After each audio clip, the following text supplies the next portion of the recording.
the things that I think we have to avoid is whenever we are in a couple, we're going to argue.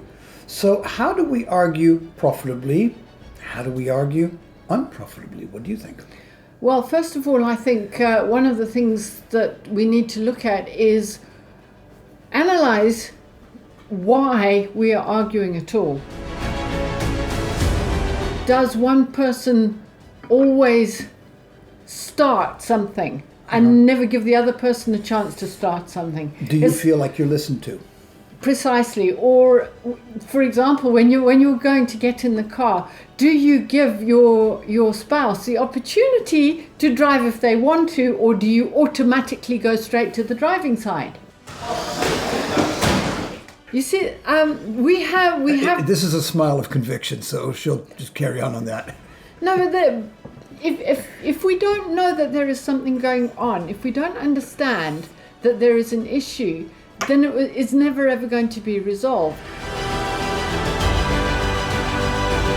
So there are times when it is important to bring up a point so that it can be discussed and brought out into the open. Okay. You're never ever going to solve a problem if it doesn't ever come to light. Let's take that idea of you wanting me to ask you, would you like to drive? Okay, let's say I am considerate and I ask her, would she like to drive? Now that's a good thing, but then once she does start to drive, I have to let her drive. So how does it feel to be in the driver's seat, my love? I can't be, well, you should have gone left here. Could you please change gears? Or, you're going kind of slow. If I do that, I'm going to wind her up. Will you pass that person? Oh, but you see, it's my natural tendency to want to do that, so I have to kind of squash that down. Quite often in a relationship you will have somebody who is a natural leader. It doesn't mean to say that the other person cannot lead, but actually they tend to concede their leadership ability to such a degree that the other person habitually takes it on. Yeah, and then doesn't think that the other person maybe should. Mm-hmm. Okay. Leaving space for you to express yourself. Yes. You leave me space to express myself. I think that arguing unprofitably would be if I actually squash her right of expression. Or vice versa, because I'm devaluing her as a person. Which brings us to a point. Yes, ma'am. Because madam.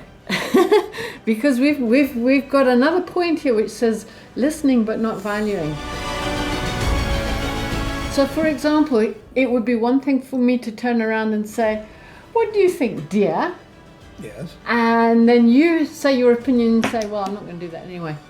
Yeah. So it doesn't matter what you say. So you do I'm that. not going to take you do that two or three times, and eventually I'm going to say, "Why bother asking me? Because you're never going to do anything about what I say anyway."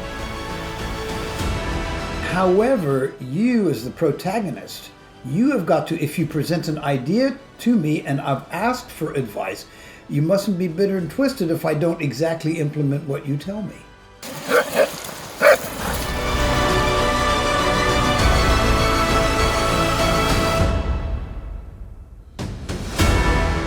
Well, I think we got out of that one with minimal damage. What do you think? The key is to value the other always and really make sure that their expression gets heard.